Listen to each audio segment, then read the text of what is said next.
Muy buenas tardes. Bueno, me llamo Ana y tengo la suerte de facilitar la presentación de este libro, que además me da muchísima alegría. Me uno al sentir de Manuel de que hayan pasado por aquí Jairo y Ángeles con esta publicación, con este ejercicio de periodismo puro. Muchísimas gracias a todas las personas que estáis aquí, que estarán en el resto de las presentaciones, porque el tema que abordan, bueno, nos atraviesa, todo el mapa español y Extremadura especialmente. Ahora será fantástico que podamos profundizar en eso. Y por supuesto a la enredadera por acogernos. Pensaba mientras Manuel hablaba que las enredaderas que dan lugar a esos nidos no pueden crecer, no se pueden enredar ni crecer sin el agua, que es el eje, que es el tema esencial que trabajan fundamentalmente Jairo y Ángeles, entre otros muchos, pero que es el tema que, bueno, aprovecho también para decir que si alguien los quiere descubrir y gozar más a fondo, además con la compra del libro, podéis encontrarlos en www.desplazados.org. Ahí están casi todos, ¿no?, los trabajos que tienen este eje en común. También la obra de Memorias ahogadas, que yo, después de acercarme a ella, pensaba desahogadas, porque tienen también una parte de desahogo muy potente, como creo que podréis descubrir en la presentación y posteriormente con la lectura. Seguramente, como muchas somos hijas de agricultores, hemos gozado o percibido los embalses desde fuera del muro, claro, viendo cómo se regaban los cultivos que nuestros padres y nuestros abuelos cultivaban para darnos de comer, y desde esa percepción, y no desde la otra, desde quienes residen o residían al otro lado del muro y tuvieron que dejar de vivir ahí para que el resto pudiéramos tener esos cultivos de regadío que no tienen nada que ver con nuestro clima ni con nuestra zona, pero que económicamente eran más rentables, ¿no?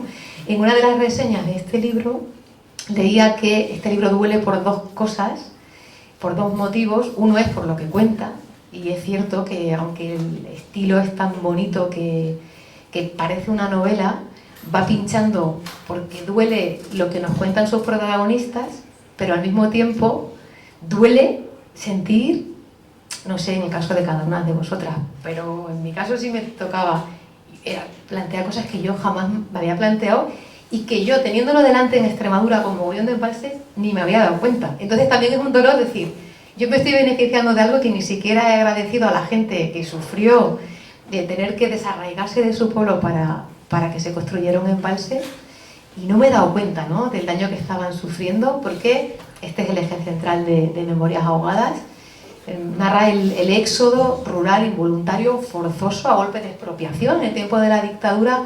Todas aquellas personas que, pues, son zonas rurales, se tenían que ir a otro sitio porque se construía un embalse, ¿no?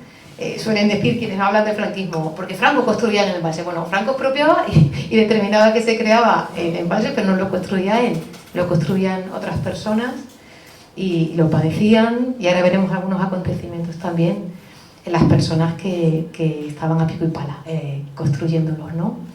Entonces es casi un ejercicio de justicia poética, periodística, reivindicativa, hacer algo que es tan sencillo y tan puro periodismo, ¿no? Decimos, periodismo, eres periodista porque te gusta hablar. Y solemos decir, y aquí Pura o Máximo lo pueden también reafirmar, y ellos mismos, que son periodistas. No, somos periodistas porque nos gusta escuchar. Y es lo que hace este libro, algo tan valioso como lo que no se hizo. Escuchar, creo que son 70 conversaciones, ahora nos encantará que nos contéis. Escuchar, mirar de cerca, con pausa, sin prisa, a las personas que vivieron eso. Y además de una documentación súper elaborada y muy muy profunda, que te permite entender que lo que pasaba aquí, también aquí. Es decir, que no era algo puntual sino conectado. Entender qué supuso para esas personas y cómo el beneficio de unos cuantos suponía el dolor de muchas otras más, ¿no? Bueno, yo dejo de lanzaros así algunas ideas que me evocaba la lectura del libro, simplemente para que pongamos en valor el trabajazo, y de verdad enhorabuena por el ejercicio que habéis hecho, que además ya está reconocido con un premio que se llama Bodegas Olarra, Café de Tumba. Bueno, eso, disculpad mi memoria de Bodegas Olarra, Café Bretón, eso. Además permitió, ¿no?, que la publicación fuera pues más bonita y más, supongo, más rápida también. Disculpad que no retuviera. Pues eso, imaginaos 4 años de trabajo, esas 70 conversaciones hondas, tranquilas, 28 localidades, si no me equivoco, de 11 provincias distintas, o sea, toda la atención puesta en redignificar y en unificar todas esas historias halladas que conectadas forman el mapa hidrológico de España, de uno de los territorios con más embalses, que por supuesto además, añadido a todo lo anterior, impide que, creo, salvo el Alagón, a no ser que me corrija alguna de las personas que estáis aquí, pues eso, compone un mapa de un país sin un solo río, solo el Alagón, porque si el río es corriente continua de agua, nosotras ya no tenemos ninguno, salvo ¿no es el Alagón el que no tiene embalses? ¿Tiene también? ¿Ah? El Almonte. Almonte será. Hay uno que no tiene. Pedro de Ríos Sin Vida siempre me decía, hay uno que no tiene. Y yo decía, los demás todos, me decía.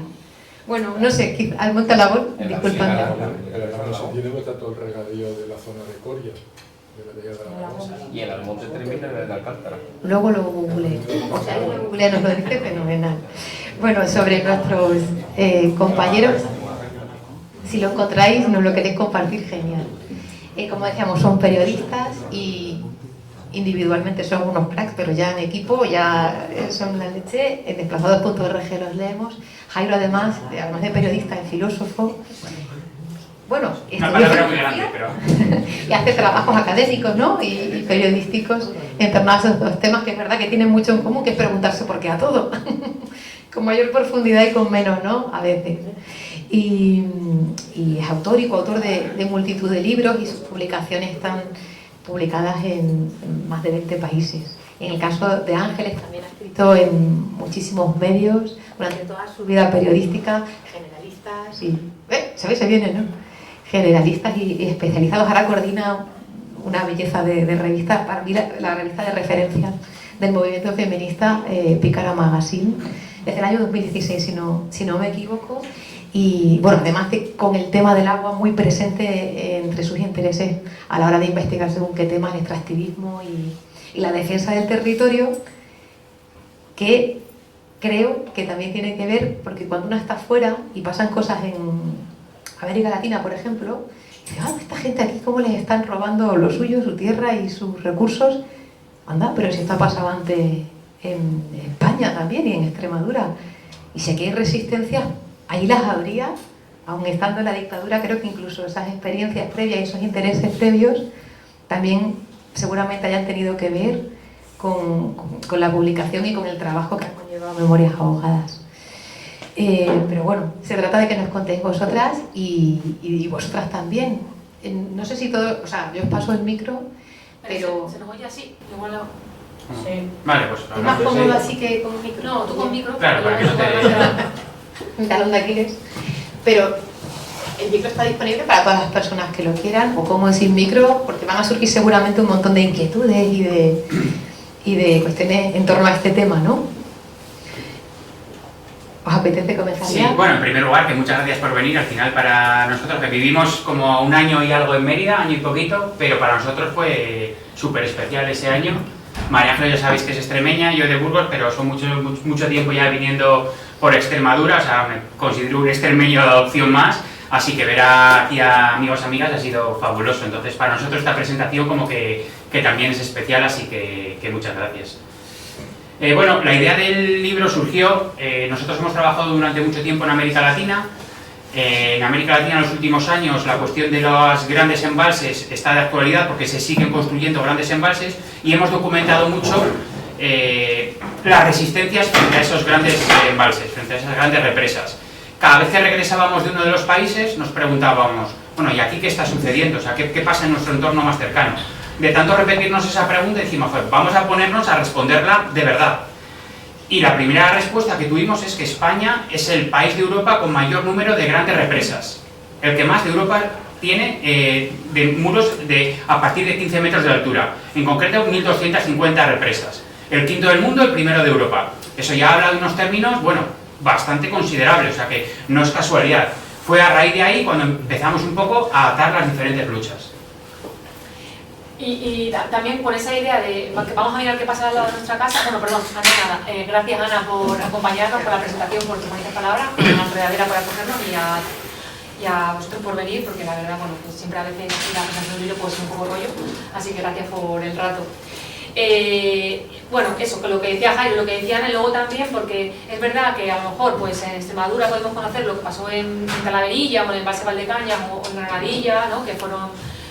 Talaverilla desapareció, un pueblo histórico con origen romano como Mérida, y a lo mejor en León conocen lo que pasó en León, lo que pasó en Huesca. En cada territorio como que la gente de la zona o de la comarca conocía estas historias, pero nos dimos cuenta que faltaba un hilo común, ¿no? Que lo que pasó aquí no está conectado con lo que pasó en Guadalajara o con lo que pasó en otros territorios. Entonces queríamos intentar establecer un hilo común y entender todos estos proyectos en conexión, ¿no?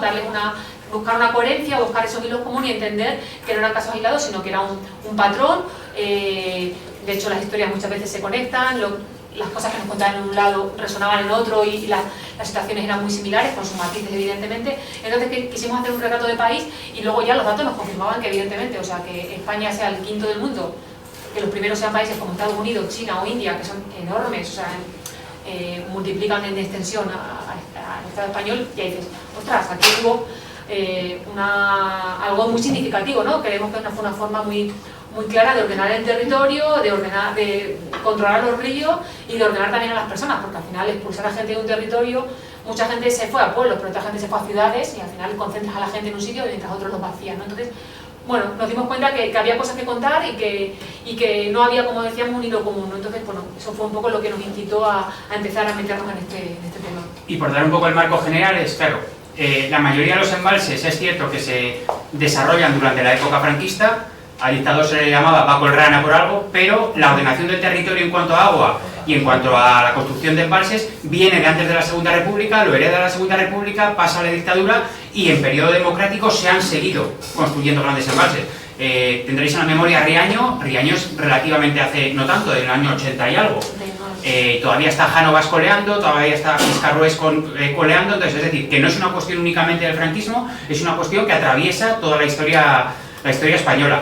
Por terminar con ese macro así un poco en cifras, se calcula que al menos 500 municipios españoles están bajo las aguas. 500, para poner esa cifra en contexto, podemos hablar de que en el país habrá en torno a 8.000 y pico municipios, o sea que 500 están sumergidos de 8.000 y pico, no está nada mal el porcentaje.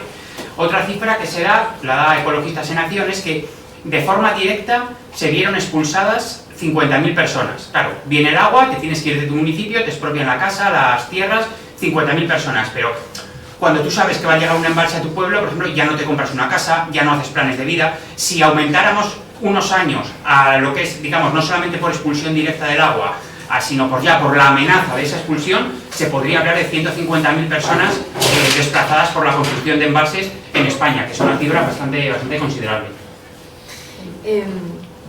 El libro está plagado de datos, pero muy bien hilvanados con los testimonios, con esas conversaciones que decíamos. A mí me ha cautivado una señora que se llama Ángeles González, que decía, todos los días lloramos por todo lo que tenemos bajo el agua, y habla del agua como una gran fosa. Ella está preocupada, porque aunque le aseguran que no, teme que algún día todas las personas que están en ese cementerio, todas las lápidas y las tumbas que están ahí, dejen de estar ahí, ¿no?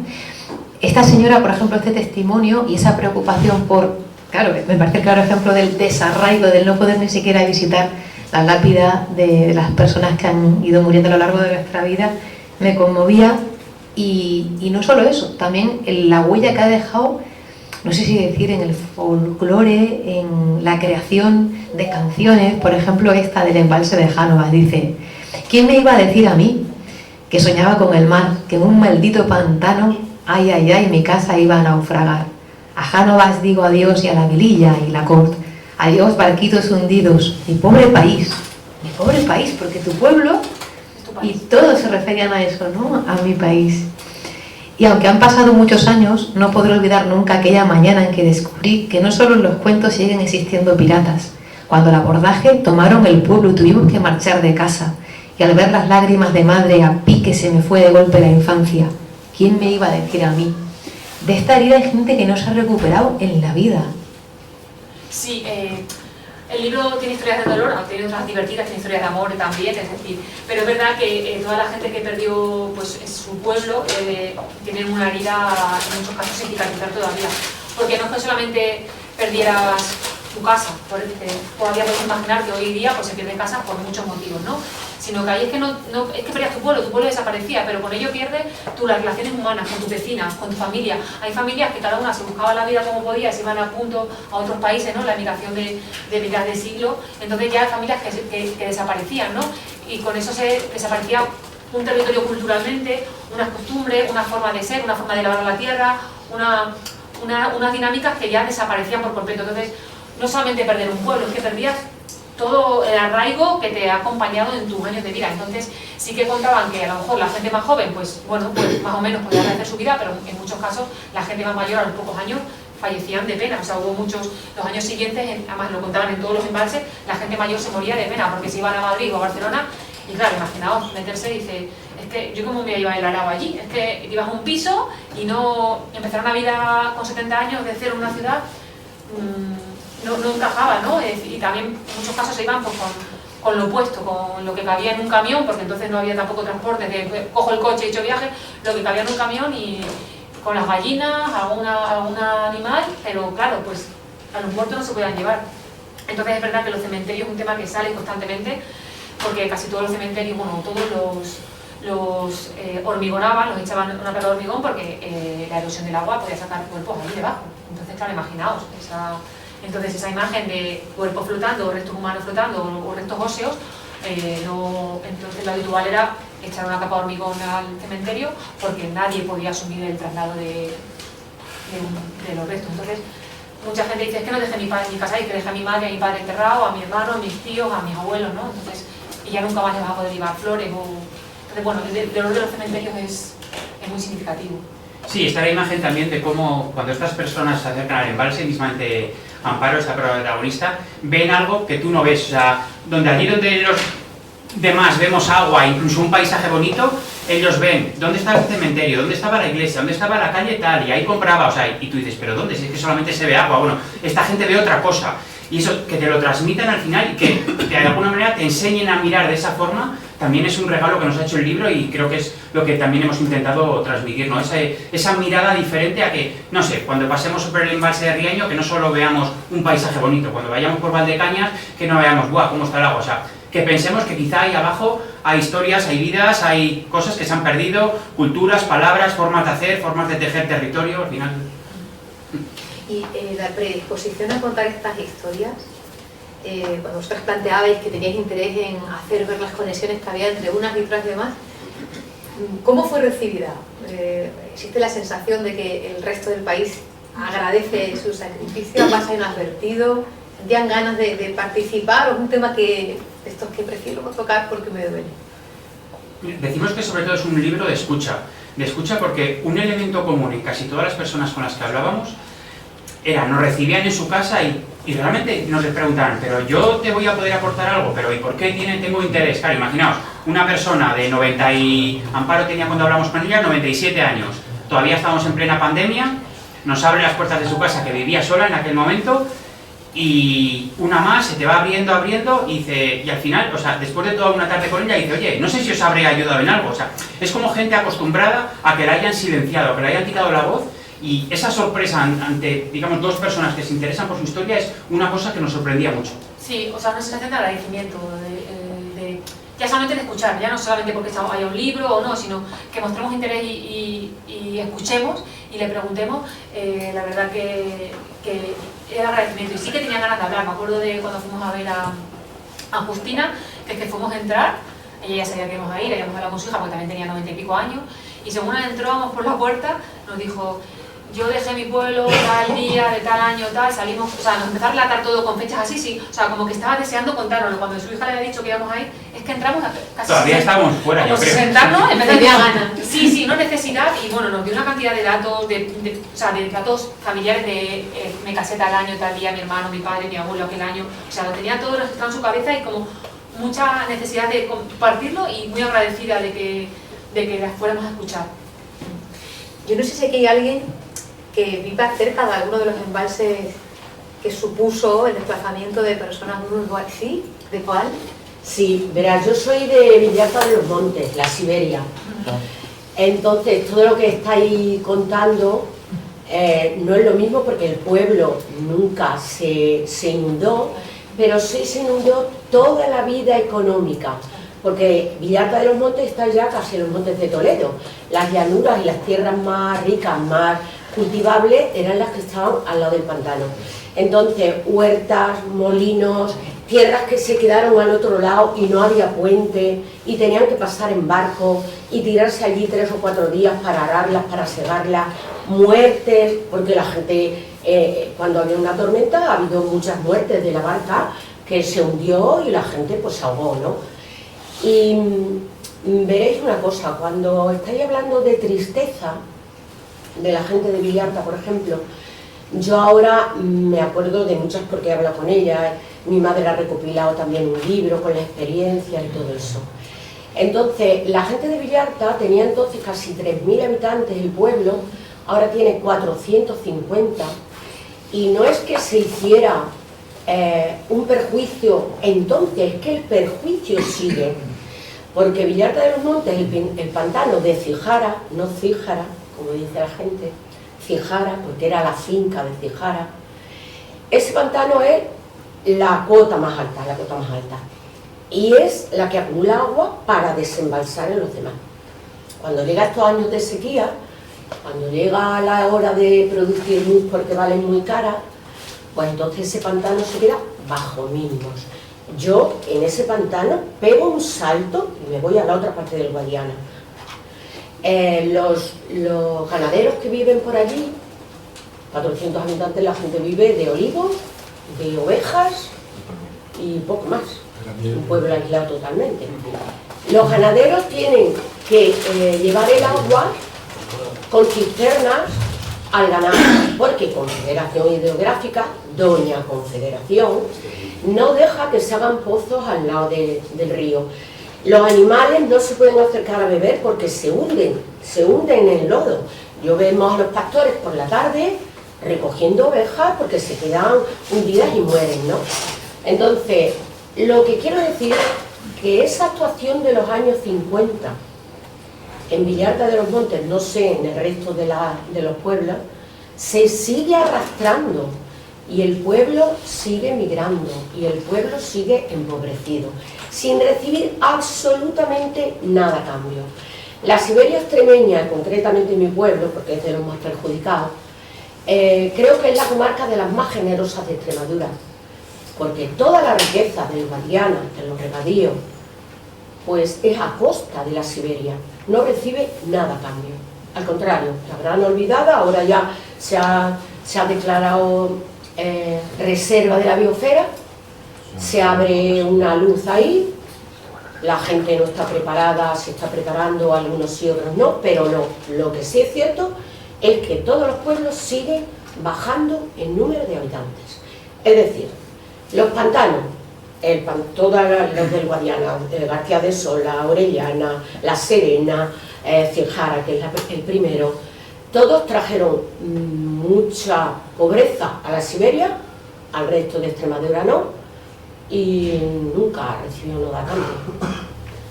Bueno, Sí, bueno, podría entrar en anécdotas, en cómo las familias emigraron a los pueblos del Guadiana, cómo se tuvieron que venir porque llevaban en un tractor el cerdo, la cama o el burro, pero a ellos no les dejaban subir, se tenían que buscar la vida para irse, y otros se fueron, bueno, pues a San Sebastián, Alemania, lo típico. La historia de desagravio sí que son habituales. Los pueblos que perdieron todo el municipio, los que también perdieron las mejores tierras de cultivo, como hay bastantes ejemplos. De hecho, esa sensación de que nunca fueron reconocidos ni cuidados y que todo lo que les prometieron a cambio nunca se llegó a hacer en totalidad. Lo primero por las compensaciones económicas propias de la expropiación, es decir, lo que te iban a pagar por tu casa. En muchos casos pagaban tarde, mal y nunca. Y en casos a lo mejor te habían hecho como en el Pantano del Ebro, te habían hecho la tasación de tus tierras, de tu casa en los años 20, te echaron en los 40, en plena posguerra, es decir, en una época muy dura todavía, y empezaron a cobrar en los años 60, con el precio de los años 20. O sea, imaginaos la miseria que le hicieron.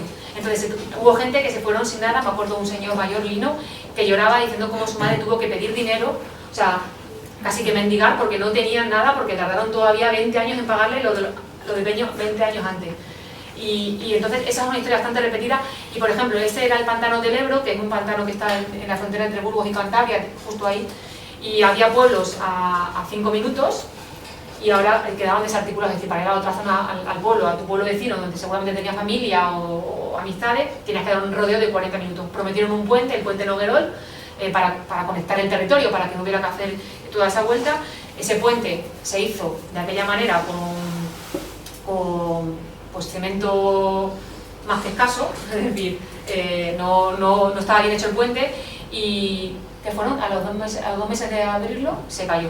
O sea, se cayó las pilastras y lo que hicieron fue tirarlo para que no se viera, y nunca más tuvieron el puente, que era una promesa de resarcir aquella zona, que ha quedado, además en esa zona había muchas empresas económicas, había una cristalera, había minería, o sea, trabajaba mucha gente en industria, que se trasladó a Avilés, a Bilbao, a otros territorios, y esa zona se ha quedado vacía, desarticulada. Es decir, que lo que tú dices, cada uno con sus matices, es una historia que hemos escuchado y que vemos en muchos territorios. Sí, y aquí uno de los patrones comunes es que es un poco lo que hablamos, hay tierras de sacrificio y tierras de beneficio. Nosotros, bueno, te decía, María Jesús es extremeña, yo de Burgos, pero vivimos en Bilbao, que quizás sea una de las urbes que se ha beneficiado. Bueno, pues allí está la sede de Iberdrola, por ejemplo, cuando no, que turbina, y es decir, hay ciudades o hay territorios que se benefician de la construcción de grandes embalses. Luego hay tierras de sacrificio, y es que Extremadura es claramente una de ellas. O sea, es que tú miras el mapa y Extremadura, o sea, la proporción de agua embalsada que hay en Extremadura es única en España. Entonces, en ese sentido, o sea, estamos en una tierra de sacrificio claramente, que además los patrones, pues decías antes, que se repiten en la actualidad, y es que volvemos a repetir esos mismos patrones. O sea, si miramos energéticamente, no sé, las placas solares, porque esto da para mucho, ¿dónde se están instalando? No se están instalando en Madrid, por ejemplo, ¿no? Entonces, ¿y dónde se va esa energía? ¿De dónde se extrae y dónde va? Son temas que de alguna manera pues aparecen en el libro. Quizá más, o sea, intentamos no dar respuestas cerradas y decir esto está bien, esto está mal, sino planteamos debates y que por lo menos tratar de hacer pensar a través de eso. Siempre historias amenas. O sea, creo que quien se acerca a este libro se puede leer como una novela que pasa, pues, que no es una novela, que además es que es verdad. O sea, sí, la forma de escribir que tenéis vosotras, que combina, ¿no?, los datos, la conversación y la descripción de los lugares de esa manera, ¿no? A ver, igual esto es una sensación mía y es equivocada en una percepción, pero preguntaba antes de si había personas de zonas concretas afectadas por embalses, porque creo que o eres de una zona afectada por lo que supone la creación de un embalse y si hubo que exiliar forzadamente a las personas de algunos pueblos o no, solo si se es de esa zona se tiene como un conocimiento y un interés y una conciencia de lo que supone. Yo, que no lo soy, no la tenía. Me parece impresionante porque además he preguntado mucho desde que me acercaba a vuestra obra a mucha gente. ¿Tú sabías que el accidente laboral más grande de España pasó aquí? Yo no lo sabía, lo confieso. Pero es que ninguna persona a la que se lo he preguntado, muchas de ellas son compañeras de profesión y tampoco lo sabían, ¿no?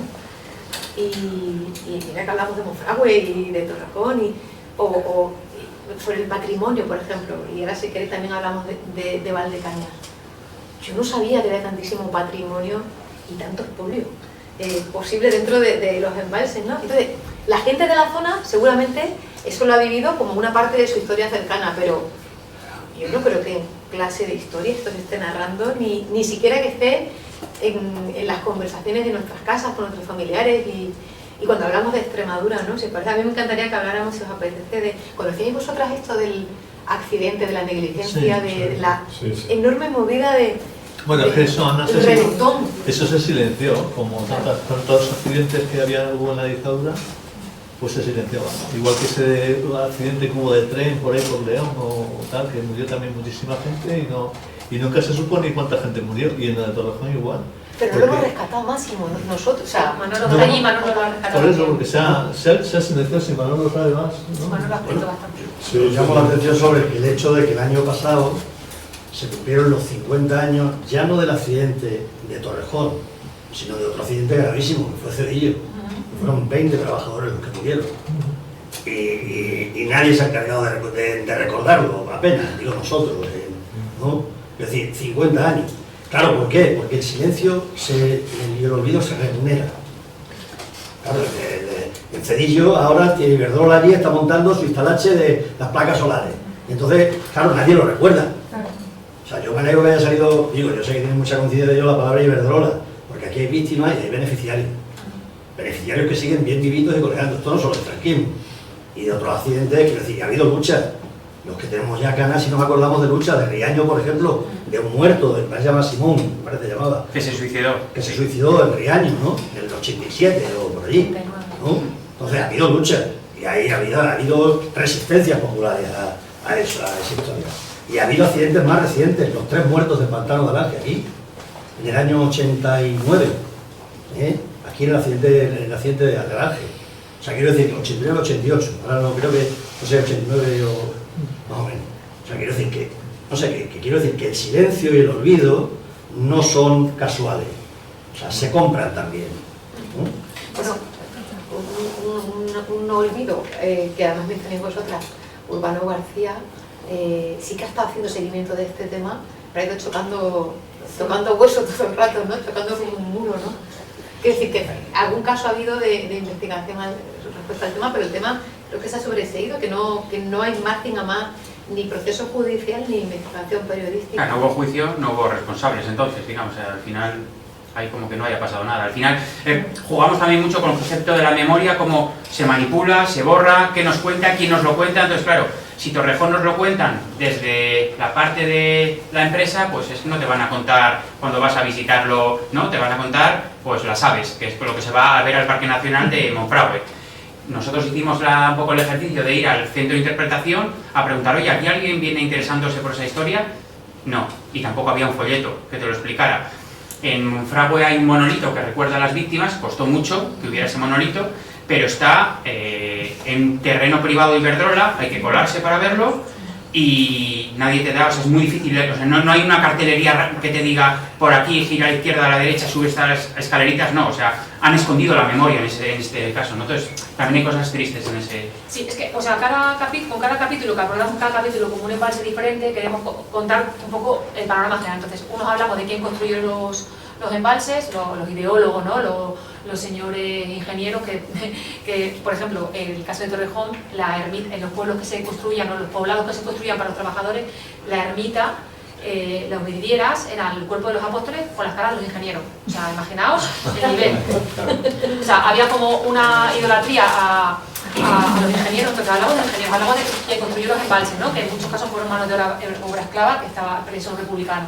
Hablamos de problemas que siguen actualmente, como el caso de Jánovas, que ya veremos si sale uno, patrimonio, ríos, y hablamos también de la búsqueda de memoria, de los accidentes que pasaron en la búsqueda de memoria. Entonces, justo en Torrejón hablamos de la búsqueda de memoria y contamos, o sea, qué implica reconocer eso. Entonces, hubo un movimiento ciudadano de gente que quería reivindicar una placa. Estuvieron muchos años, que sea la Junta de Extremadura, que el Parque Nacional de Monfragüe, que sea la empresa, para poner un monolito con los nombres de las personas que oficialmente se tienen registrado el nombre de esas personas, porque hay otras muchas que no sabe quién fueron, ¿no? O sea, no hay un dato exacto, se estima que 100 personas, pero no se sabe exactamente. Pero bueno, de las que se sabe, poner el nombre allí con una plaquita y ya está.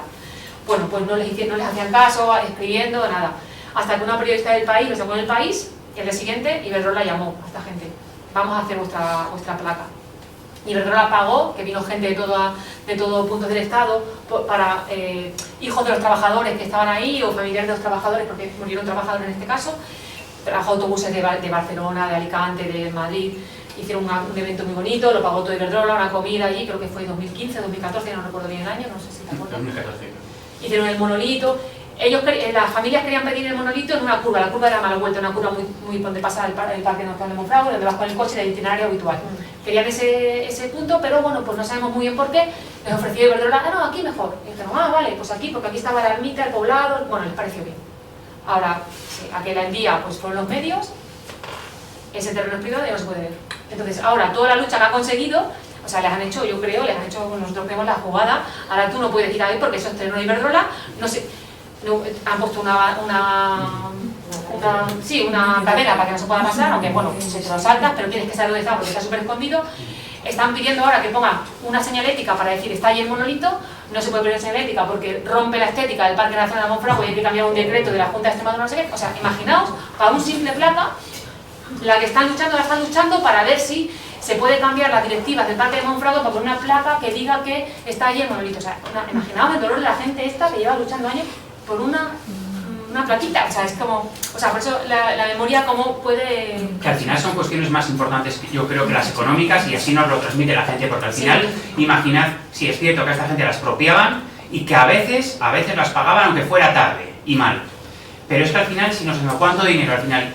O sea, ¿cuánto dinero, digamos, aceptaríais vosotras, porque acabaran con vuestro pueblo? ¿Cuánto dinero cuesta el que borraran vuestra infancia? ¿No? O sea, son cosas que seguramente es que la respuesta es que no tiene precio. Entonces, más allá de la respuesta económica, que siempre va a ser mal pagada, están estas reivindicaciones de memoria de que menos de que ya que nos obligaron a un sacrificio colectivo, por lo menos se reconozca y se sepa.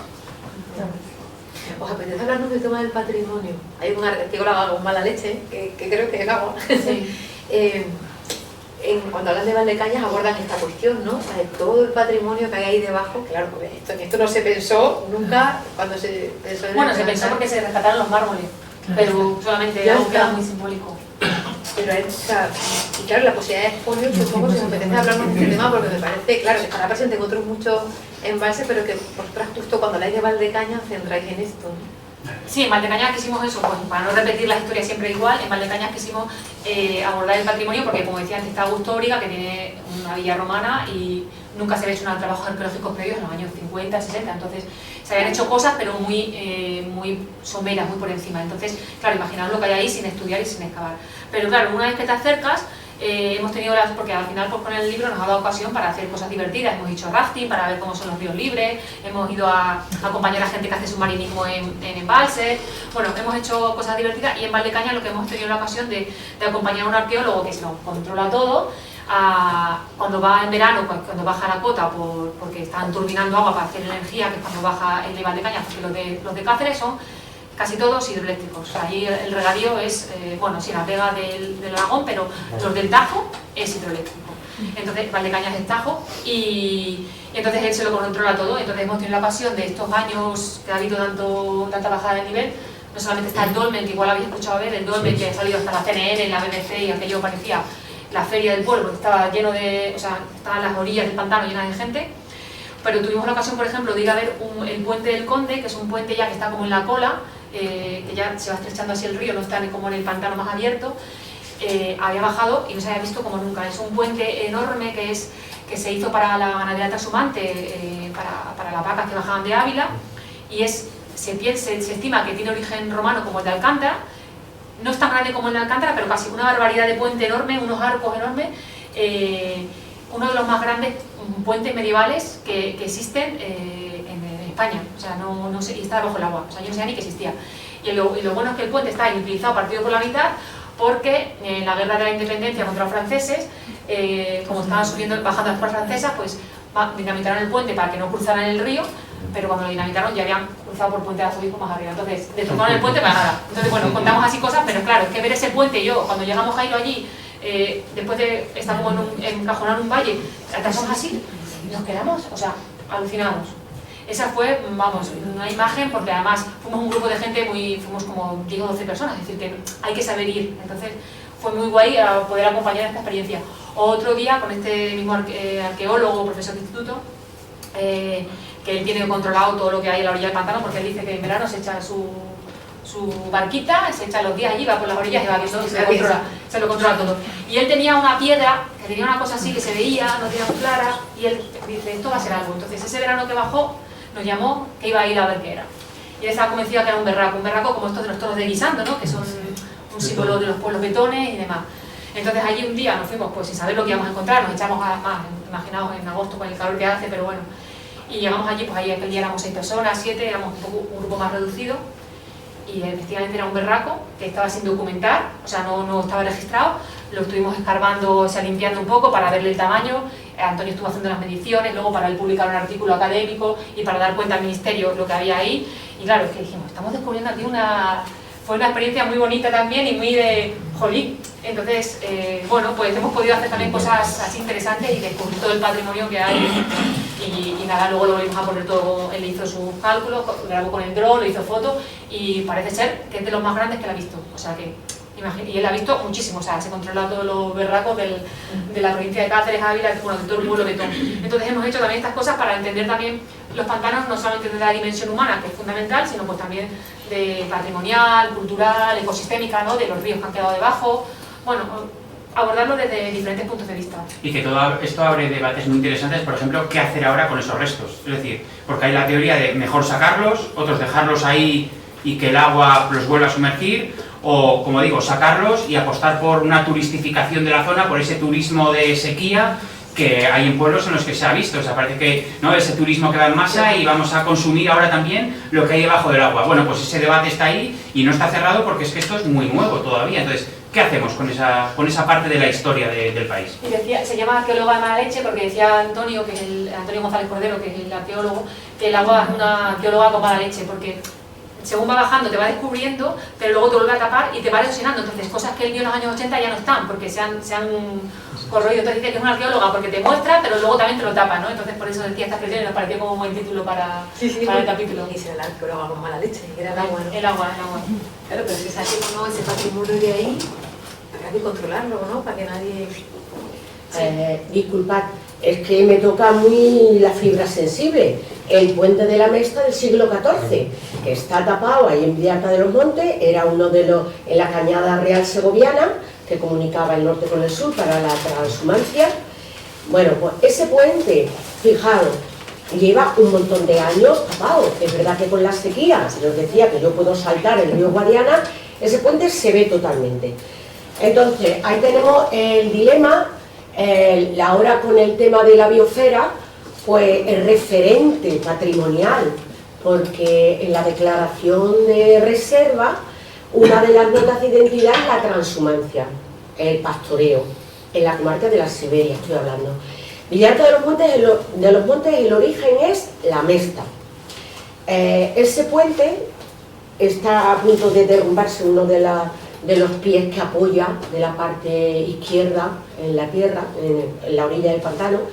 Entonces hemos intentado, bueno, lo hemos puesto en la lista roja del patrimonio para ver si conseguimos fondos. Hemos recurrido a Endesa, ya que nos lo has tapado, porque lo único que queremos no es restaurarlo, no se puede extraer, porque eso no son piedras como las romanas, sino que es adobe, es pizarra, es canto. Entonces no se puede extraer de allí y reproducirlo en otro sitio. Lo que queremos es apuntalarlo, porque ya que han pasado un montón de años, y eso sigue así, porque es verdad que el agua lo estropea, pero también lo preserva de la erosión. Entonces ese puente, si se apuntala, se evita la caída. Como empiece el primer arco a caerse, pues es uno detrás de otro, ¿no? Está estudiado, es uno de los puentes más bonitos, no es tan alto como el de Alcántara, porque es de pastoreo, de Mesta, lo construyeron pues el Reino de Toledo, junto con los condes de Sotomayor y todo eso. Bueno, lo que os quiero decir, que ese patrimonio es verdad que está empezando a ver el turismo ese que habláis, el turismo de cosas inundadas. Pero da mucha pena porque es como si fuera lo último que queda debajo de esos pantanos, que ha acabado con todo y que hay ciertas cosas que todavía se pueden salvar. Y que con el tema de la sequía y las previsiones y el cambio climático y todo lo demás, yo creo que ese puente va a estar la mayor visible, si no la totalidad, pero sí. Y sería una pena que dentro de unos años sea un montón de piedras. Entonces ahí ahora se ve andamos, entero. pero que nadie así tiene será un interés. montón de piedras y ya está. Ni la Junta, ni Endesa, ni el pueblo, ni el patrimonio, Bueno, ni la aquí en reserva. Extremadura tenemos también el caso de otro puente. ¿Eh? En Extremadura tenemos el caso de otro puente, que es Sí. el de Alconeta. Sí. Ese iba a quedar bajo las aguas y entonces, claro, por mala conciencia, yo creo, de los que construyeron la presa, decir, bueno, vamos a cambiar el puente de sitio. Pero es que este no se puede rescatar. No, ya lo sé, José Juan. Y entonces dijeron, bueno, vamos a llevar más cauce arriba el puentecillo, el puente de Alconeta, pero claro, ahí lo que llevaron fueron parte del puente, porque lo que hay es una representación de lo que era el puente era mucho más largo y más bonito.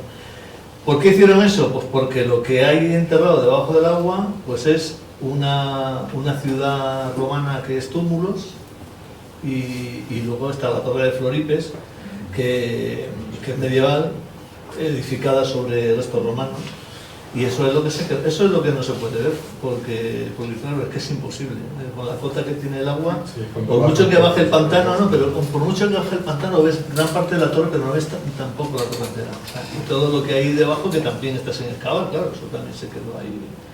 No sé si te refieres al que construyó Eiffel, o sea, que se construyó... Sí, el pantano de Alcántara, o sea, sí, el embalse de Alcántara. El embalse de Alcántara lo que hizo fue dejar bajo las aguas pues Túmulos, que además era justamente donde históricamente la Ruta de la Plata vadeaba el Tajo. Había un fortín romano ahí, luego se convirtió en lo que es la Torre de Floripes, estaba el puente de Alconeta, que era el único puente prácticamente por el que se podía vadear el Tajo en época romana. Y bueno, pues todo eso también se fue, pero para quitarse la mala conciencia, bueno, pues llevamos cuatro piedras del puentecito, ¿no? Que Alconeta en árabe es el puentecito. Pues nos llevamos unas cuantas piedras arriba, queda muy bonito, que algún coche para, lo ves, hace unas fotos y ya está. Pero son 3 arcos, creo, los que se rescataron de un puente que tendría, a lo mejor, no sé cuántos, pero mucho más altos. Y que estaba entero. Os iba escuchando y pensaba, claro, igual, nunca sucede, ¿no? Perdona, mira, es que estaba buscando un dato y lo he encontrado después de... Te voy a ir buscando y sí, es que el Ministerio de Cultura, pues esto será de hace, no, ahora tengo que buscar la bibliografía, que no la voy a buscar, pero bueno, de hace 2 o 3 años, dice que unos 1.700 yacimientos arqueológicos han aflorado en todo el país en solo en 3 años de pantano, y que no dicen dónde están, para evitar el expolio. Es decir, 1.700 yacimientos arqueológicos, o sea, que es una barbaridad, que han aflorado ahora pues con estos años que ha bajado bastante el nivel. Perdona, que estaba buscando el contrario, al contrario. Claro, que además es normal, porque son las zonas inundadas, son las vegas, son las zonas fértiles, que es donde estarían los asentamientos a lo largo de toda la historia, ¿no? El puente que dice Manolida no es muy bonito, pero tiene un arco ojival muy interesante, ¿no? No es medio punto, un arco ojival. Chato, lo llamamos el arco chato. Sí. ¿Creéis que algún día los libros de historia contarán la historia así? Con la perspectiva del tiempo. El problema es quién va a escribir esos libros de historia, ¿no? Que un poco es a lo que jugamos aquí. La historia sentencia, lo que decimos en el libro, las memorias cuestionan. Entonces, creo que esa historia con mayúsculas va a ser difícil que cuente todos estos relatos, pero creo que también nuestra responsabilidad, en este caso como periodistas, nuestra obligación, es tratar de que también esos otros relatos cuestionen esa historia que se está construyendo, esa historia con mayúsculas, que bueno, es la que se enseña en las escuelas, la que transmitimos también desde los medios de comunicación, y aquí también tenemos parte de responsabilidad. Es un poco la historia que viene dada, que es que pues quizá no sea la historia en mayúsculas la única historia. Entonces, bueno, por eso decía que es un libro de escuchas, porque creo que hay otras verdades por ahí que... Sí, y luego ha sido muy curioso cómo pues aquí hacemos una recopilación, ¿no? Pero en muchos casos, pues igual que has leído ahí antes una canción, mucha gente de su pueblo tiene contada la historia, ¿no? Lo tiene recogido los datos, o ha hecho arqueología propia de... Hay un caso que es, bueno, parece maravilloso, Isidoro, que es un señor de Begamián, que es un pueblo inundado por el Porma, que bueno, no para de hacer cosas por Begamián, por su pueblo, está todo el rato a tope, pero una de las cosas que hizo es dedicarle ya no sé cuántos años, pero a reconstruir el árbol genealógico de todo el valle que se inundó con su pueblo, que llama el libro Peñamián. Entonces, pero árbol genealógico es decir, hijo de tal, nacido de tal, fecha de tal, hijo de no sé qué, su padre, yéndose a cementerios, escribiendo cartas, porque hubo mucha gente que emigró a América Latina, incluso antes de la llegada del pantano. Entonces dice que mandaba más de 300 cartas a América Latina, mandaba un sello él para que no tuvieran que pagarle la vuelta, para decirme dónde vivís, quién era tu padre, no sé qué. Entonces ha publicado 2 tomos de ¿cuánto? 2 tomos de 5.000. 4 kilos cada tomo. Lo miden kilos ya, lo miden kilos. 2 tomos con todos, hijos, nietos, y mucha gente ha conocido así sus raíces y sabe que es primo de no sé quién, porque ha dedicado toda su vida a hacer el árbol genealógico de los pueblos del valle que están inundados.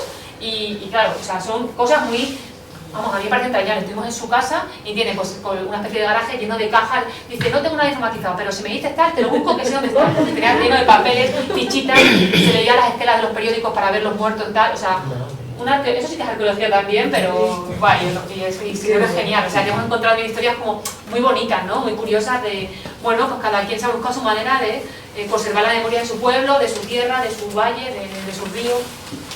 Y luego, por ejemplo, perdona, lo del DNI, si quieres. No, dale. No, es que hay una anécdota también curiosa, que toda esta gente que su pueblo está bajo las aguas, cuando se tienen que renovar el DNI, claro, en el DNI te pone nacido en. Cuando eres un pueblo sumergido vas a la administración y dependiendo de quién te toque atenderte, te dice, no, es que Legamián ya no existe, no, es que Talaverilla ya no existe, ¿cómo voy a poner ese pueblo? Y entonces este hombre Isidoro dijo, bueno, tampoco existen ya mis padres que han muerto y pones hijo de fulanito y mecanito, ¿por qué no vas a poner mi pueblo, no? Hay gente que lo ha conseguido, pero es que la mayoría, la administración no te permite poner un pueblo que está bajo las aguas y eso al final es esa memoria o esas, ¿no? Que es mucho más allá de lo económico que te da al final no una te raíz. lo ponen porque yo he vivido esa circunstancia con mi marido, que era de Talaverilla. Claro. Y cuando renovó su DNI, le pusieron Bonal. Claro. Y es que es un dolor, ¿no? O sea, al final... Es muy doloroso eso. Claro. Y no lo pues él luchó para eso y ha conseguido a gente que haga como activismo de el escritor Julio Mazares, que es de su pueblo, ha puesto Legamián en su DNI y ha conseguido porque Isidoro le ha insistido, entonces él va insistiendo a la gente que lo hagan, entonces... Que hay pueblos que no están inundados que también están desiertos, en el caso de Granadilla, que hubo que abandonarlo porque no iba a tener carretera, se iba a quedar como isla, que al final no es isla ni nada. Y eso, sé que hay una asociación que van todos los años, amigos de Granadilla, que son de allí, y eso tiene que Claro, pasaba que había pueblos que no te inundaban las casas, pero si te inundan las mejores tierras, ¿de qué vives? Entonces, es otra forma de echarte. Entonces, bueno. Y bueno, está el caso de Jánovas, que Jánovas está un poco de pantano, que son Jánovas, La Villa y La Concha, son 3 pueblos en Huesca, que los echaron, además los echaron con violencia y demás, porque iba a venir el agua y el agua no ha venido. Nunca se ha hecho pantano. O sea, al final se ha habido una declaración de impacto después de 50 años que los echaron, dinamitaron las casas para que no volvieran.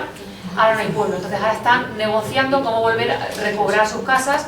Claro. Tienen que pagar ahora ellos a Endesa, pertenece a una multinacional italiana, tienen que pagar por recuperar las casas que les expropiaron de mala manera, que les dinamitaron, que ellos dejaron casas enteras, ahora están dinamitadas y están negociando ahora para recuperar su pueblo y ver que, porque nunca se construyó un pantano. Es que eso es lo que tienen que hacer en Granadilla, los propios propietarios de ese terreno, de esas casas, que revirtieran en ellos, vamos, sería lo justo, ¿no? Pues eso, o sea, como que hay como muchos casos así. ¿Propiedad de quién? Pues yo creo que lo gestiona la Junta, lo tiene cerrado y van chavales ahí como de turismo, en verano, en plan turístico, y abren la verja y cierran la verja y se puede visitar y ya está, pero vamos. Hay un proyecto educativo. Son unas raíces. Sí, que hay un proyecto educativo en Granadilla. Sí, pero ahí hay propietarios, nietos de... No, pero también si se expropiaron ya no eran propietarios. Se expropiaron. Pero se expropiaron para una idea que ya no existe. La pena es que no hemos aprendido gran cosa, porque cuando ahora ves el panorama que nos están dejando las eléctricas, que las estamos vendiendo a los árabes y nos están comprando el terreno otra vez, es que no somos dueños de nuestra tierra, es que estamos vendiendo nuestro sol, nuestra vida a empresas árabes, estamos vendiendo todo. Entonces al final, si vuelas sobre Extremadura o vas por las carreteras, lo único que ves es inversiones en placas solares o en molinos eólicos que no revierten en riqueza en Extremadura, y nos están volviendo a expoliar, porque para poder implantar todas esas energías renovables, que no son nada renovables ni nada por el estilo, estamos volviendo a hipotecar nuestra tierra. Como ha dicho antes el autor del libro, es que nos siguen expoliando. Es que Ayuso no quiere placas solares en su tierra, es que de Ciudad Real para arriba no hay nada, es que vuelven otra vez hacia abajo. Entonces, creo que la historia nos vuelve a condenar a la miseria, a no poder cultivar nuestras tierras. La zona de Barros o la zona de La Serena se quedará desierta de nuevo, porque ahora me parece que están permitiendo meter ganado en la fotovoltaica, pero es que ¿De qué vamos a vivir los pueblos? ¿Qué nos están dejando? No tenemos agua, no se puede cultivar, no se puede meter ganado, pues acabaremos emigrando todos de Madrid para arriba, porque no nos va a quedar otra. Es que nuestras tierras ahora mismo están alquiladas con concesiones de siglos a empresas árabes. Sí, pero es curioso, no sé si compartís la sensación, que insisto, igual solamente es una percepción mía. Ahora no hay expropiación, no hay dictadura, pero casi todo el mundo es como si fuera algo inevitable, como si fuera algo imposible de detener por ser una mole económica tan grande. Es una burbuja, lo de la energía es una burbuja como que vivimos en la construcción. El día que reviente la burbuja, pues nos quedaremos con todas esas placas solares que las empresas que las han construido ya no existen, que muchas de ellas se están abandonando porque ya no funcionan y no son rentables. Y luego, ¿quién va a reponer todo eso? Porque eso lleva un impacto ambiental, pero ¿quién va a pagar la reposición de todo eso? Pues lo pagaremos los extremeños otra vez. Pero es que incluso se están perdiendo hasta los pueblos por los que se hicieron los pantanos. Claro. Es que los pueblos de colonización también se están perdiendo, y esa tierra de los pueblos de colonización que se repartiese en ese momento para la gente, ahora se está apropiando en manos de 4 empresas. Entonces, claro, tú dices que es inevitable, es que, a ver, digo que parece que es inevitable. Sí, que no lo organizamos como resistencia. No, yo lo único que digo es que alguien que fue consejero de Economía, 18 años en la Junta de Extremadura, pasó de ser de la Junta de Extremadura al Consejo de Administración de Iberdrola, ¿no? O sea, quiero decir que eso no es ahí, que parece que es que si no estamos hablando de no se sabe muy bien, ¿no? Hay complicidades, corresponsabilidades en esto que está diciendo la compañera, que estoy completamente de acuerdo. 30.000 hectáreas de placas solares ya en Extremadura, 30.000 hectáreas de placas solares ya. Y eso es, coge la maleta y vete de aquí. Megavatios de termosolares, ¿cuántos tenemos? Que es una renovable, ni nada, y lo digo porque trabajamos en una de ellas, es que no es renovable, es una porquería con una catedral. ¿Cuál? Termosolar. No, y luego también se está viendo, ahora viene otro, con el tema que se está haciendo otra central de biomasa muy grande en Logrosán también, que van a hipotecar gran parte de montes, de terrenos forestales extremeños, en lo cual que tampoco son eficientes ni nada. Se supo que se ha fundido por los fondos de Generexio. Bueno, y en Navalvillar de Pela talaron un montón de árboles que formaban parte de la reserva de la biosfera porque había que pasar la carretera para entrar a la termosolar allí y no importa. Ahora tú talas un pino en tu casa, que vienen los del Seprona y te ponen lindo, ¿sabes? Pero bueno, eso es lo que tenemos. Bueno, yo es que creo que antes, claro, la manera de producir energía era cuando se pasen los pantanos y tal, ahora ya como hay otras alternativas, y en el fondo lo que interesa es la energía, que no interesa para nada lo demás, que vosotros lo habéis respetado, creo, muy bien antes, pues es lo que hay. A mí me preocupa mucho, no sé si lo reflejáis en el libro, que tanto embalse que se hizo prometiendo que se iban a irrigar muchas tierras alrededor, no se irrigaron ni nada, eso se hizo como Alcántara, para poner en marcha la turbina, vaciar el pantano y dejarlo casi sin agua después de que está lleno y todo. A mí lo que me preocupa es lo que leí hace tiempo, bueno, alguna información que hice en su día sobre las pérdidas de agua. Es que claro, embalses enormes, pero es que se pierde luego por las acequias y por las conducciones antiguas, pues a veces hasta el 70% del agua. Con lo cual, pues tanto embalsar agua para luego además muchas veces perderla por falta de infraestructuras, incluso de mantenimiento, de conservación, ¿no? Y dices, bueno, tanto embalse para qué, pues para producir energía. Ahora son las placas solares. Bueno, muchos embalses, se justificaban muchos como regadíos porque tenían mucha mejor prensa, era mucho mejor visto decir que eran seres eléctricos. Pero casi todos los grandes embalses, sobre todo los que impulsaron gente, tenían un fin hidroeléctrico. Por ejemplo, el de Valdecañas, que es hidroeléctrico, las hectáreas que se prometió de regadío no sé si no llegaron a la mitad de lo que se dijo. Riaño, que ha sido uno de los que ahí está más en la memoria colectiva, porque ya había televisión pública y demás, se justificó para llevar regadío al sur de la provincia de León y a Palencia y no se ha construido, no ese regadío, todo lo prometido no se ha hecho. Se ha visto luego que era una manera de regular el río Esla para que fuera al Duero, para luego todos los embalses que hay en la frontera entre Portugal y España, y en Zamora y Salamanca, o sea, ir regulando, como decías tú antes, ¿no? Ir regulando de arriba abajo para luego tener energía hidroeléctrica. Es decir, que es verdad que se ha vendido mucho por regadíos, pero eran muchos casos para energía hidroeléctrica que se dejaba en manos de unas empresas determinadas que pueden hacer lo que quieran, como hemos visto, con los embalses. Y también yo creo que al final era hacer obra pública y gastar dinero en empresas constructoras. Es decir, también hay unas empresas constructoras que hay que justificar obra pública y o sea, yo creo que no es un hecho que, pues, que todo esto no solamente ha revertido en las eléctricas, son también las constructoras, las grandes constructoras que hay en este país que se beneficiaban de esto muchas veces con mano de obra esclava. Entonces, bueno, yo creo que el hecho de el cemento por el cemento, el hormigón por el hormigón también era un tema que, bueno, pues servía para beneficiar a unas determinadas élites en contra de pueblos, de gente y de vidas, pues, de periferias, ¿no? Que decimos. Y por añadir una cosa positiva, antes hablábamos de la cuestión de las resistencias. Creo que sí que hay resistencias, ¿eh? Las hay colectivas, y el caso de los tejadistas de Riaño, las personas que subieron a los tejados, independientemente del resultado, creo que marcó un antes y un después.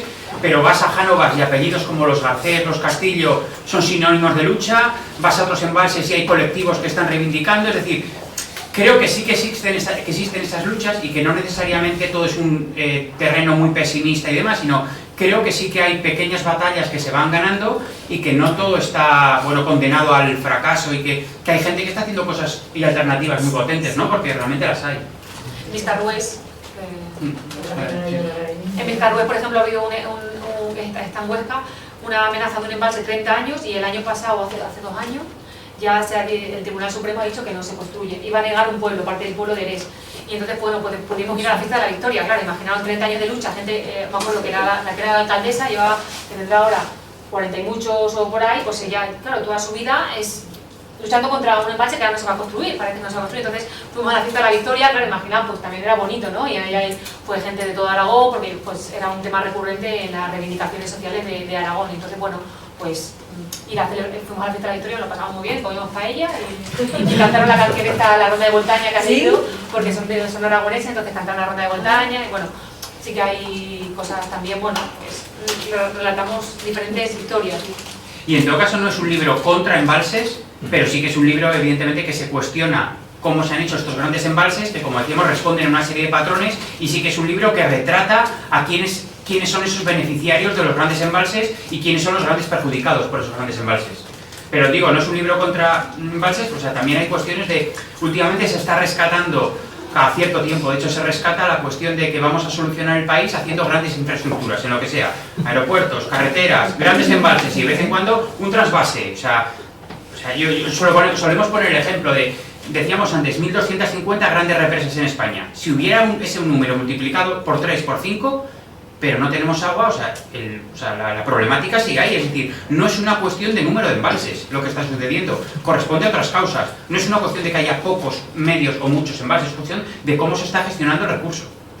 Eso es un misterio bastante interesante, porque ya están hechos los embalses para el agua, no se van a tirar, pero sí podemos controlar cómo se gasta el agua, porque tenemos una cantidad de embalses tremendos y hemos pasado sequía y hay pueblos que están surtiendo con cisternas. Es que no es normal que haya sequía, que no tengamos para beber y que tengamos arrozales, por ejemplo, ¿no? Que se siga sembrando por inundación, que efectivamente, o que ponga salmón en la cisterna para ahorrar 1 litro.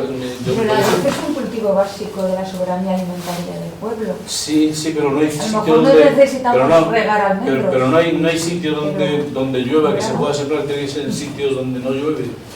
¿Traerlo de Indonesia? ¿Traerlo de Indonesia? No, bueno, a lo mejor no lo sé en otros sitios. Pero a lo mejor no tiene tanto sentido regar los olivares que están poniendo por inundación en una zona en las vegas del Guadiana que dejar algo de arrozal. Por ejemplo, sí, eso es más grave, lo de los olivares. Claro. Pero sí que es verdad que los grandes envases hidroeléctricos tienen concesiones hidroeléctricas y hasta que esa concesión no caduque, o sea, legalmente no se puede hacer más. O sea, bueno, está.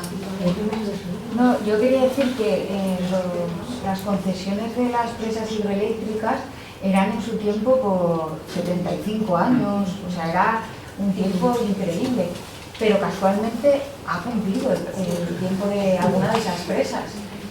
y no hemos sido capaces como comunidad autónoma de reclamarlas para gestionarlas, como han hecho por ejemplo en Pirineos, con algunas presas, mucho más pequeñas, es verdad, pero que tampoco hay una conciencia popular de solicitar y decir, bueno, es que esto es un recurso que tenemos y que necesitamos, como, ¿no? Siguen las mismas empresas eléctricas gestionando un recurso que debería ser público y de todos, ¿no?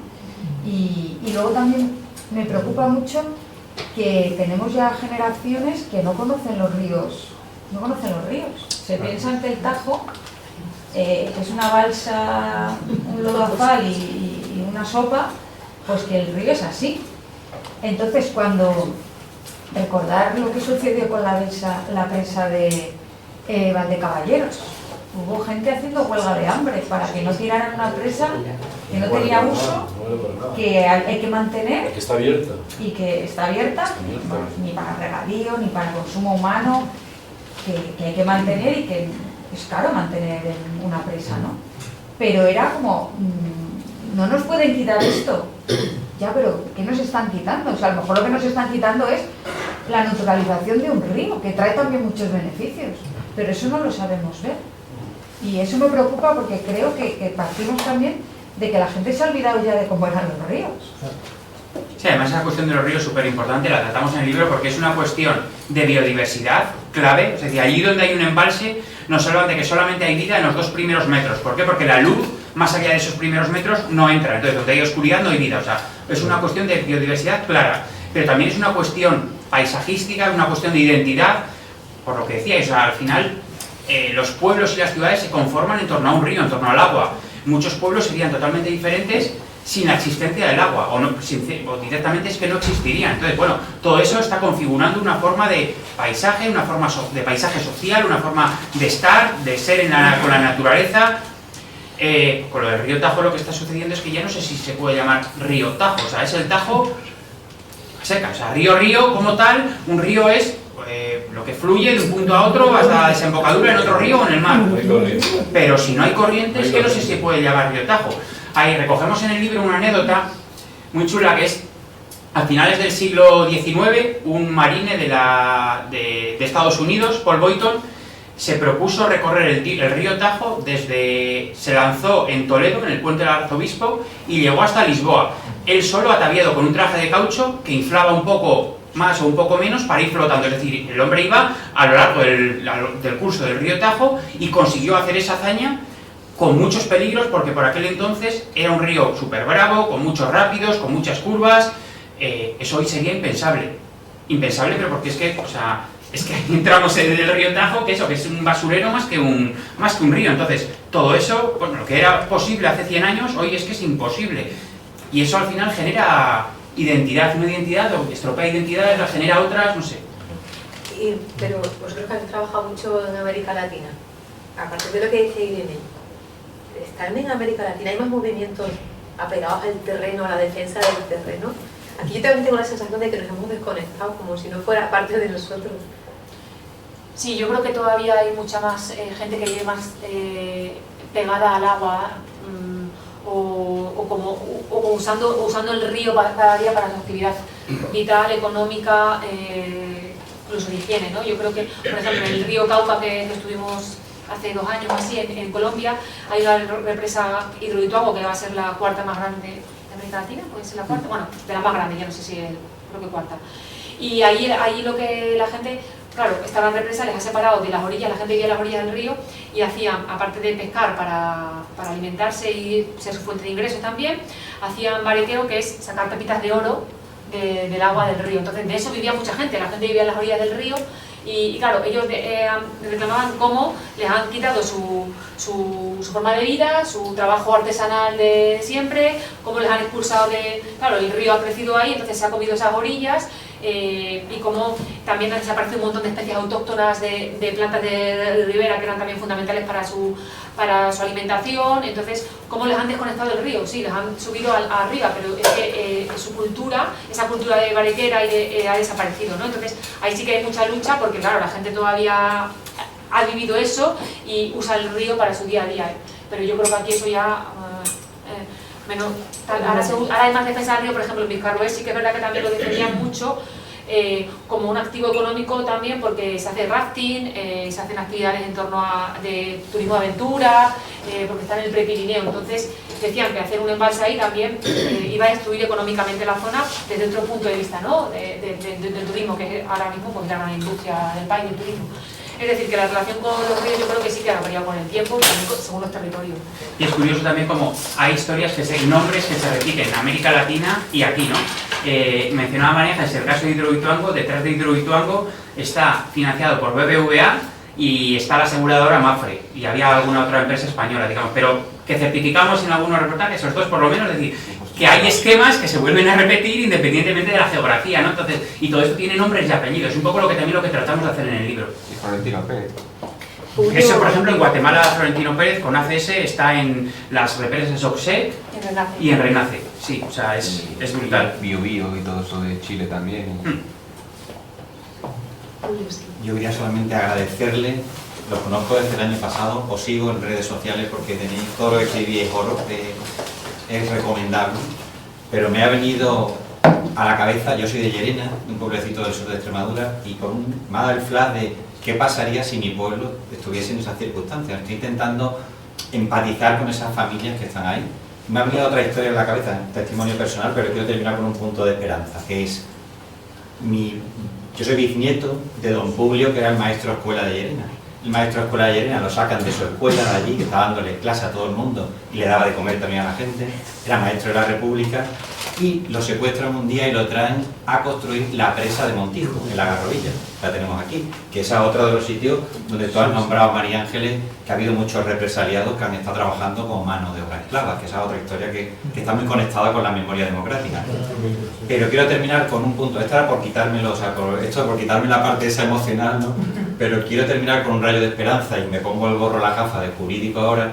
José Mari, que está en la primera fila, ha dado una cosa así que no le hemos hecho, tú se la has tomado el testigo, Jairo, cuando ha dicho, oye, si el pueblo de la Granadilla, que tuvo sus correspondientes dueños, no se ha hecho el fin para el que realmente se adjudicó, digamos, se le propuso una ley de expropiación forzosa, que es bien viejuna, uno de los artículos de la ley de expropiación forzosa todavía vigente dice que si no se da ese uso para el fin que está establecido, puede revertir a los dueños. O sea que yo rascaría también la parte jurídica ahí, y aquí en la sala puede haber alguno más, para decir, vamos a pelearlo o vamos a ayudarle a esa gente para que sigan reivindicando en la lucha social, cultural, medioambiental, pero también en la política, que a lo mejor muchas veces la razón no solamente hay que llevarla, sino que también hay que demostrarla en los tribunales. Mira, me venía cuando hablas el caso a la mente de Jánovas. En Jánovas, donde decía María Ángeles que están luchando por ahora comprar las ruinas de lo que eran sus casas y los terrenos, la reversión, cuando a ellos les pagaron la expropiación, lo que habían hecho unos meses antes, la administración, es rebajar esos terrenos a tercera categoría, entonces les pagaron muy poco. Ahora que lo tienen que revertir, qué curioso que ha subido y son terrenos de primera categoría, y no hay ni siquiera acceso al pueblo, pero son terrenos de primera categoría porque los consideran fértiles, con cultivos, o sea, se da todo este tipo de divide y vencerás, ha funcionado mucho y también, por ejemplo, hay familias que divididas. ¿Por qué? Porque a la hora de la expropiación unos aceptan 4, otros 5, otros te miran mal si aceptas 6, entonces son las familias de forma individual las que poco a poco se van también dispersando y eso es una técnica, es un patrón que se repite a lo largo de todos estos embalses. Sí, porque por ejemplo ahí en el caso este, pues Endesa ha pagado el tejado de la iglesia, que Endesa con la que están luchando, pero en cambio no deja que negocien todos juntos a una contra la multinacional, entonces a uno le da más o menos, entonces ahora mismo hay gente que bueno, pues ya está con la eléctrica y está, venga, pues que nos ponga el tejado de la iglesia, venga, pero otros no quieren aceptar esa preventa, entonces hay familias ya que no se hablan, o sea, que ahora mismo, o sea, que esto también genera divisiones lamentablemente en los pueblos de la familia porque al final saben hacer eso, entonces... Sí, y con las placas y con los molinos está pasando ahora mismo. Sí, es que no es... Claro, pero estos llevan 50 años, primero los destrozaron para echarlos y rompieron familias para echarlos y ahora otra vez en la reversión están otra vez pues destruyendo familias, haciendo que no se hablen, generando divisiones en el pueblo, en vez de que el pueblo pueda negociar unido contra la hidroeléctrica. Claro, antes iban a negociar a Zaragoza cuando los echaron, ahora tienen que ir a Italia porque él está en Italia, o sea, es como, claro, o sea, cómo cambia la dinámica también de... Claro. Sí, son patrones que se repiten, pero que vosotros conectáis. Tratamos de y al conectar. verlos conectados es cuando dices, no, eso, que es la justicia en términos máximos. Realmente Manuel me ha dicho, si Casablanca dura 1h30, intentando pasaros de ese tiempo. A no ser que haya personas que le apetezca por eso preguntar, dar su mirada sobre alguna de las cuestiones. A mí me apetece remachar o continuar lo que ha dicho Publio, ¿no? En relación con la esperanza. Yo creo además que hay periodistas, tú eres periodista, sí hay mucha gente aquí que está peleando porque las cosas no sucedan como están sucediendo. Mucha gente. Y se han conseguido pequeñas victorias. En el tema de los molinos, por ejemplo, en Montanche, en García, no voy a hacer aquí ahora ninguna relación. Y la lucha además efectivamente no solamente es a partir de plataformas que estamos luchando contra esas barbaridades, contra la avaricia insaciable de las industrias extractivas que están llegando, sino que también hace falta efectivamente, pues digo que conecto con lo que dice Publio, que era muy importante la lucha en los tribunales, efectivamente, ¿no? Pero yo creo que más importante que eso todavía es que a todo este trabajo, toda esta lucha, que se está quedando además casi en reductos marginales, que no hay relevo generacional, se le dé visibilidad, y ahí la prensa tiene una responsabilidad muy importante. No se conocen los ríos, no sé si lo decía Irene, no se conocen los ríos porque la enseñanza es lo que es y porque no se cuentan las cosas tampoco. Pero sobre todo, ya digo, al margen ya de que se conozcan o no se conozcan, sí hay una lucha para que no pase lo que está pasando. Que contado de manera muy simplona, evidentemente está pasando, pues porque aquí tenemos unos partidos que son sucursales, son franquicias de los partidos centrales de Madrid, ¿no?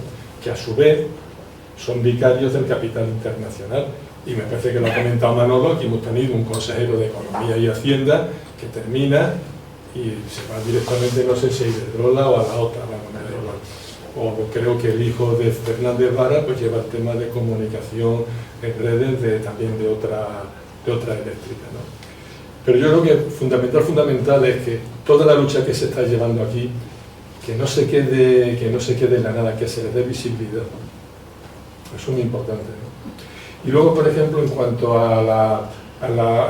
no sé si conectará, porque yo no he leído el libro, ¿no? Sobre la destrucción también, claro, ahí no comentáis también lo que puede haber de positivo, o sea, básicamente es una memoria emocional, lo que estáis contando ahí, ¿no? No, también está llena de datos, o sea, es una reconstrucción de...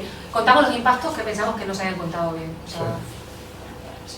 Que, por ejemplo, los dos áreas más importantes aquí son el Tajo y el Guadiana, no voy a descubrir nada con eso, ¿no? Pero que efectivamente todos estos ríos, el Guadalquivir, el Ebro, me da igual, han propiciado a través de generaciones unos modos de vida basados en los cultivos, en la relación con el río, en la pesca, etcétera, etcétera, ¿no? Yo he bajado de Guadiana 2 veces en piragua, una desde Ciudad Real, desde Corral de Calafán, me parece que era, que fue hace 25 años, yo soy muy mayor, ¿no? Hace 25 años, una época que en un momento hubo una sequía tremenda, y ahí es donde el río vuelve a aparecer, el Guadiana, ¿no? Era como un regatito que con los remos de la piragua íbamos apoyándonos en la orilla para ir avanzando. Bueno, ya cuando llegamos a la zona de los pantanos, evidentemente vimos, porque era la época de sequía, el puente del ojo, como decía, ¿no? El Chato, ¿no? El Arco Chato. Pero luego más abajo, que por ahí, claro, siguen pasando cañadas reales, ya lo que ahora actualmente es el pantano de Entrepeña, de Puerto Peña. De Puerto Peña, perdón, ¿no? Y ahí nos encontramos con un señor muy mayor, porque ahora es muy curioso, cuando tú vas por el río, la relación con el entorno, con el paisaje humano es distinto que si llegas por la carretera, ¿no? Pues me parece que era el tío Vito, muy mayor ya, que había sido barquero. Era otro oficio que había ahí. ¿Qué pasaban los rebaños a base de mucho traje, ¿no? Claro, ya no, porque ya las ovejas no van por ahí, porque los recorridos son otros y los peligros son otros. Pero además, quiero referir también a eso. La tipología de las barcas del Guadiana son distintas de las del Tajo. Claro. Y en el Tajo hay un que daba una barca, hace también 10 años la vi, yo se lo dije al director del parque, digo, coño, meterla en el centro de interpretación, explicarla, porque tienen otra forma, claro, en función de las corrientes, en función del calado, de muchas cosas. Las formas de pescar, las artes que hay. claro, todo eso ya se fue al carajo. La barca que pasaba el Tajo en Valdecañas para llevar de Talaverilla al otro lado ha aparecido hace 2 años, cuando pasó todo esto que relatamos. También ha aparecido la barca que estaba ahí apoyada en la orilla, y estaba la barca allí, unos cachos de madera, y se veía la barca que ha aparecido como un patrimonio también inundado, ¿no? Hasta la barca. Aquí las barcas que se llaman guardianeras, claro, cuando yo era pequeño había una playa en el Guardiana, al lado de allá, donde está ahora el Palacio de Congreso, ¿no? Y se pasaba con las guardianeras, ¿no? Es una barca que maniobran muy bien porque tienen una sección romboidal y terminan como una pirámide invertida con muy poca altura, con lo cual tú giras los remos alrededor y casi pivota en el pico ese, ¿no? Entonces se pasaba ahí, bueno, había los chiringuitos, etcétera, etcétera. De eso no queda nada. Pues hay una barca en el Museo Naval de Lisboa y se llama Barca Guardianera. Sí, es que se han perdido pues eso, culturas, formas de hacer, sobre el tono, ¿no? Y ya hace nosotros, pero yo sentí al leerlo que estaba haciendo la investigación con vosotras. Es que vais a sentir el calor cuando vais a probar de caña, sientes el calor, el sonido del dron, cómo suenan las pisadas, cómo hacen pausas, ¿no? Hay unos ancianos de Rosalejo y está la pausa, están los silencios estos largos entre los viejos, cuando se quedan así callados pensando en Talaverilla y en esto y lo otro. Entonces, sientes que estás participando y descubriendo lo que vosotros... Y antes cuando tú lo estabas narrando de esta forma apasionada que tiene Ángeles, decía, es que así lo estaba leyendo yo. Y creo que vosotras lo vais a... O sea, la pasión que vosotras ibais viviendo al hacer la investigación está ahí, ¿no? Con mucha pausa, pero con muchísima intensidad. Y yo creo que eso es una de las cosas que hace muy atractiva la lectura, que no es densa, ¿no? Y por eso os recomiendo en este espacio patrocinado por Iberdrola. Bueno, es curioso que esté patrocinado por una bodega, ¿no? Que usan mucha agua. Pues es un premio literario, de premio Beca literario de los pocos que existen en España. Y bueno, pues presentamos, ¿cuántas páginas? Había que presentar como varias páginas y un proyecto de libro, más páginas ya redactadas y demás, y tuvimos la suerte que al final, pues el periodismo independiente como el que tratamos de hacer, es muy difícil que los medios de comunicación te lo compren, y cuando te lo compran son historias muy pequeñitas que, o sea, es imposible. Entonces, digamos, metimos el proyecto y las páginas a este premio de unas bodegas y de una cafetería literaria que en Bilbao, en Logroño, porque la editorial Pepitas tiene sede en Logroño. Bueno, tuvimos la suerte de ganarlo, y eso también ha posibilitado el libro, está claro. Sí. No fue de todo suerte, ¿no? Hay algún ingrediente más, pero eso nos lo descubrimos cuando lo leemos. ¿Alguien más le apetece o a vosotros? Si no, charlando ahí, tomando algo, si queréis. Vale. Yo os quería dar pues les hemos pasado de Casablanca un poquito. Sí, has llevado muy bien el asunto, muchas gracias. Y un detallito. Esto lo vamos a colgar en nuestro YouTube y podéis seguirlo, repensarlo ahí. Pero echar un ojo también a algo que tenemos colgado, que es la presentación de otro libro que se llamaba España no es país para ríos, de Ramón Soria Breña. Sí. Y con los dos, seguro que ganamos mucho en la comprensión de todo lo que se habla aquí. Ramón es uno de los protagonistas del libro, también hablamos con él, ¿cómo le llamamos? Abrazarríos. O sea, tuvo que sacarlo a empujones, porque es un nombre de larga palabra. Sí, nos acompañó en la presentación de Madrid, y también ahí fue la presentación, claro, nos centramos más en los ríos porque es su tema y tal, entonces bueno, como que cada presentación va saliendo temas diferentes. Claro. Me acuerdo que en la de Bilbao, por ejemplo, la compañera que nos acompañó le sorprendió mucho la manera de narrar las expresiones locales de cada territorio, el habla de cada territorio, ¿no? La gente de León como habla, la gente de Extremadura, que a nosotros pues, a lo mejor nos sorprende porque está, o la gente del Pirineo, y a ella le sorprendió las maneras de hablar diferentes que recoge el libro también. Y nada, que cerrar con muchas gracias, Ana, por la presentación, a Enredar en la acogida y por haber venido, que es un placer haber podido compartir este ratito. Gracias.